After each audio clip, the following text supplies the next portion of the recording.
না, আপনি যখন আমাদের বাচ্চাদেরকে গালি দিবেন অথবা তখন আপনি শিক্ষার্থীদের বলবেন গালি আপনি দিবেন। এইচএসসি পাস, আপনি কি বুঝবেন? না, না, আমি তাকে এটা বলি না যে আপনি এইচএসসি পাস হলে আপনি কি, আমি গালি দিতে চাই না তাকে, আমি তাকে রিলেট করার চেষ্টা করেছি। না না, আমি আপনি রিলেট করার চেষ্টা বলছেন যে করেছি। তার বুঝ নাই কারণ সে এইচএসসি পাস। হ্যাঁ, বুঝ নাই, এটা কি আপনি মনে করেন প্রধানমন্ত্রী বুঝ আছে? নাই তো।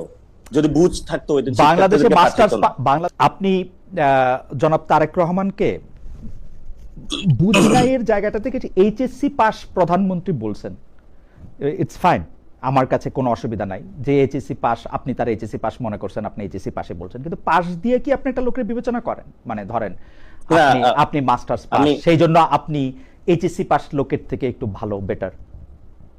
না, আমি এটা দিয়ে জাজমেন্ট করতে চাই না। তো জাজমেন্টটা তখন আসে, একজন আপনার ব্রাজিলের যে প্রেসিডেন্ট যিনি ছিলেন, শ্রমিকদের থেকে যিনি এসেছেন প্রেসিডেন্ট লুলা মেবি, হুম। তো উনি কিন্তু শ্রমিকদের থেকে এসে প্রেসিডেন্ট হয়েছেন। অথবা পৃথিবীতে অনেকজন আছে তারা পৃথিবীকে নেতৃত্ব দিয়েছেন। তো নেতৃত্বের জায়গাটা যখন আপনি পৃথিবীর এজেন্সটা বুঝতে পারবেন মানুষ কি চাচ্ছে।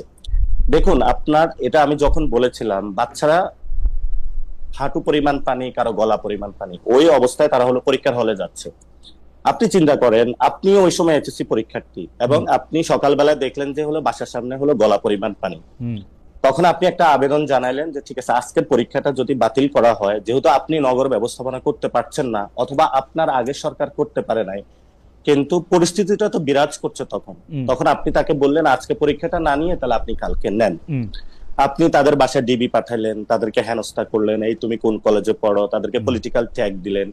এবং যে এই পরীক্ষার ব্যবস্থা, সেখানে আমি বলেছিলাম বাংলাদেশের যারা শিক্ষার্থী তাদেরকে একটা টেস্টিং প্রক্রিয়ায় নেওয়া হয়। আফ্রিকান অঞ্চলে যেমন এই ওষুধটা ভালো নাকি খারাপ ইঁদুরকে দিয়ে টেস্ট করা হয়, তারপরে মানুষকে খাওয়ানো হয়। ওকে। তো বাংলাদেশের শিক্ষা ব্যবস্থা কতটুকু খারাপ না ভালো, এটা যখন আপনার একজন প্রাইম মিনিস্টার অথবা হোয়াটএভার, এটা হলো শিক্ষা সচিব অথবা শিক্ষা মন্ত্রী যেই হোক না কেন, তার মধ্যে যদি এই বোধ সম্পূর্ণ জায়গাটা না থাকে, তখন আসলে ওনার শিক্ষা ব্যবস্থায় আর কতটুকু, এটা ধরেন ক্লাস 5 পাস হইলে ওনার মধ্যে বুঝে আসতো না, আবার খুব পিএইচডি হলো তার মধ্যে এই সম্পূর্ণ বোর্ডটা ওকে, আসতে পারতো তাহলে না। আপনার এখন ওইখানে আপনার কথাই আসলো যে 5 পাস হলেও উনি বুঝতেন না, পিএইচডি হলেও উনি বুঝতেন না, তাহলে আপনি তাকে এইচএসসি পাস কেন বললেন? হ্যাঁ, ওইখানে একটা শিক্ষার্থীদের বলা হয়েছে যে বাচ্চারা তোমরা ঘরে যাও। এখন যেই বাচ্চা পোলাপাইন গুলা কয়েকদিন আগে বের হয়ে আসছে যে বাংলাদেশের ফেসিলিটি সিস্টেম, তাহলে তাদের বুঝটা আছে মাথায় ক্লিয়ার নাকি ক্লিয়ার নাই আপনি বলেন। না না, আমি আপনার কথা বুঝতে পারতেছি না। মানে আপনি বলতেছেন যে মানে এটার সাথে তো সার্টিফিকেটের কোনো সম্পর্ক নাই। নাসিরউদ্দিন সার্টিফিকেটের পাটোয়ারি সম্পর্কটা পিএইচডি কেন, পাইছে, হ্যাঁ, সার্টিফিকেটের সম্পর্কটা কি? সার্টিফিকেটের সম্পর্কটা কেন আসতেছে সেটাই ব্যাখ্যা করতেছি আমি। আপনি বাচ্চাদেরকে কেন হলো গালি দিলেন বাচ্চা বলে? মানে যেই পোলাপাইন গুলা ক্লাস 10-এ ছিল অথবা ইন্টারে ছিল, সেই পোলাপাইন গুলা অভ্যুত্থানের সময় হলো বুঝেই তো ফেসিবাদের বিরুদ্ধে। কে গালি দিছে মুরগি বলে? শিক্ষামন্ত্রী দিয়েছে। ওকে, আপনি এই কথাটা একটু মনে রাখেন যে শিক্ষামন্ত্রী দিয়েছে। ওকে, জি অবশ্যই। ওকে, তো শিক্ষামন্ত্রী দিয়েছে, তাহলে ক্যাবিনেটে আছে, তো শিক্ষামন্ত্রী তো যার ক্যাবিনেটে আছে তাকে আপনি এইচএসসি পাস বলে কি এই গালিটার জবাব দেওয়া হলো? না, এই গালি তো মানে শিক্ষার্থীদেরকে যখন কথাটা বলা, আমি কিন্তু ওনাকে গালি দিতে চাই নাই। যে হলো এইচএসসি পাস, ওনার যদি বোধসম্পন্ন থাকতো তাহলে উনি ওই বিষয়টা হলো রিয়ালাইজ। না না, এটার সাথে পাশের কি সম্পর্ক? এটার সাথে পাশের কি সম্পর্ক? এটার পাশের সম্পর্কটা এটাই আসে যদি উনি, because you are very proud যে আপনি ঢাকা ইউনিভার্সিটি থেকে পাস করে মাস্টার্স করে আসছেন, আর যারা এইচএসসি পাস, মেট্রিক পাস, আপনি দেখেন একই ভাবে বেগম জিয়াকে বলা হইতো সে সময় নন মেট্রিক, 8 ফেল, 8 পাস, একই সংস্কৃতি না এটা? না, এটা একই সংস্কৃতি না। ওই সময় দেখা হয়েছে আপনি তো 8 পাস, আপনি কি করেন? না, আপনি যখন আমাদের বাচ্চাদেরকে গালি দিবেন অথবা শিক্ষার্থীদের গালি দিবেন, এইচএসসি পাস, আপনি কি বুঝবেন? না, না, আমি তাকে এটা বলি না যে আপনি এইচএসসি পাস হলে আপনি কি, আমি গালি দিতে চাই না তাকে, আমি তাকে রিলেট করার চেষ্টা করেছি। না না, আপনি বলছেন যে তার বুঝ নাই কারণ সে এইচএসসি পাস। হ্যাঁ, বুঝ নাই, এটা কি আপনি মনে করেন প্রধানমন্ত্রী বুঝ আছে? নাই তো।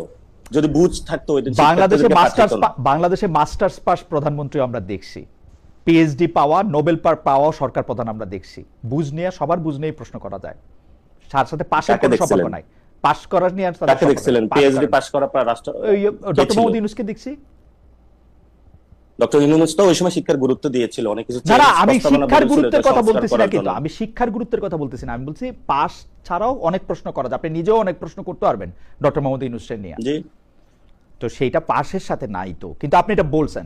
হাউএভার আপনি আরেকটা কথা বলছেন যেটা আমার খুব মানে মানে একটু কানে লাগছে। আপনি বলছেন যে প্রধানমন্ত্রীর ওয়াইফের কি কোনো কনস্টিটিউশনাল পজিশন আছে, বা তার কোনো মেয়ের ওর মানে গভর্নমেন্টের প্রোগ্রামে, গভর্নমেন্টের টাকা দিয়ে রাষ্ট্রের প্রোগ্রামে উনাকে বা উনার মেয়েকেও নিয়ে আসা হচ্ছে।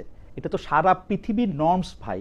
বাংলাদেশে যাদের আমি মাত্র তিনটা দেশের উদাহরণ দেই, আমি মাত্র তিনটা দেশের উদাহরণ দেই। কানাডার প্রধানমন্ত্রীর ওয়াইফের কোনো কনস্টিটিউশনাল পজিশন নাই, ব্রিটেনের প্রধানমন্ত্রীর বউয়ের কোনো রকম কনস্টিটিউশনাল পজিশন নাই অথবা জামাইয়ের, এবং জাপানের প্রধানমন্ত্রীর বউয়ের বা জামাইয়ের কোনো কনস্টিটিউশনাল পজিশন নাই, কিন্তু তারা অনেক সময় ভলান্টারিলি রাষ্ট্রীয় কার্যে অংশগ্রহণ করেন। জুবাইদা রহমান বা জাইমা রহমানকে এই কথা বলার কি যুক্তি আসলে? আমি এই কথাটা বলেছিলাম যে সাধারণত অন্য দেশের একটা হলো কনস্টিটিউশনাল জায়গা থেকে ফার্স্ট লেডি, না, সেটা শুধু প্রেসিডেন্সিয়াল শাসনের ক্ষেত্রে, আর কোথাও ফার্স্ট লেডি থাকে না, প্রেসিডেন্সিয়াল শুধু প্রেসিডেন্ট। কিন্তু অথবা রাষ্ট্রীয় কোন জায়গায় অনেকে কনস্টিটিউশনাল পদে তাদেরকে নিয়ে আসে। অথবা আমি কানাডা, ব্রিটেন এবং জাপানের উদাহরণ দিলাম, তাদের কেউ কনস্টিটিউশনাল পোস্টে নাই, ইউরোপের কোথাও নাই। আমি জার্মানিতে ছিলাম, চ্যান্সেলরের বইয়েরও নাই। সেখানে ম্যাককার্নের ওয়াইফ কোন রাষ্ট্রীয় ইনস্টিটিউশনে গিয়েছে আমাকে একটু দেখাবেন। রাষ্ট্রীয় ইনস্টিটিউশন অনেক কিছু তিনি বলে ভলান্টারিলি। আপনি টনি ব্লেয়ার বলে ব্রিটেনের একজন প্রধানমন্ত্রী ছিলেন, তার স্ত্রীকে আপনি চেনেন? তার স্ত্রীর নামটা মনে আছে? হ্যাঁ চিনি, পরবর্তীতে সবকিছু হয়েছে। কিন্তু এখন যেই আমি কোশ্চেনটা তুলেছিলাম যেহেতু বাংলাদেশে ফার্স্ট লেডি নাই, 2 নম্বরের জিনিস হলো বারাক ওবামার যে মিশেল ওবামা, উনিও কিন্তু রাষ্ট্রীয় অনেক কাজে বা বাহিরে অংশগ্রহণ করতেন না, একটা ফাউন্ডেশনের নাম দিয়ে বা কোনো কাজে। পৃথিবীর অনেক দেশে এই কাজটা হয়ে থাকে, ইন্দোনেশিয়া, মালয়েশিয়া, অনেক জায়গায় হয়ে থাকে। আমি বলেছিলাম যখন আপনি রাষ্ট্রীয় একটা মন্ত্রণালয়ে জনগণের ট্যাক্সের টাকা খরচ করছেন এবং ওই মন্ত্রণালয়ের মাধ্যমে আপনি প্রমোশন কাজ চালাচ্ছেন, আপনি ভলান্টারি কাজে অংশগ্রহণ করেন। সো আপনি একজন ডাক্তার, আমাদের হেলথ সেক্টর ধ্বংস হয়ে গেছে, আপনি সেখানে গিয়ে কাজ করেন, নো প্রবলেম। আমি যখন গিয়ে দেখি ঢাকা মেডিকেলে ওয়াশরুমে গন্ধ আসতেছে, তো আপনি সেই ওয়াশরুমে যান, আপনি তো সেখানে যাচ্ছেন না।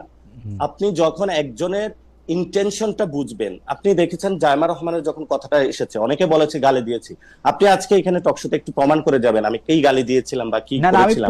সেই জায়গাটা আমরা জুবাইদা রহমান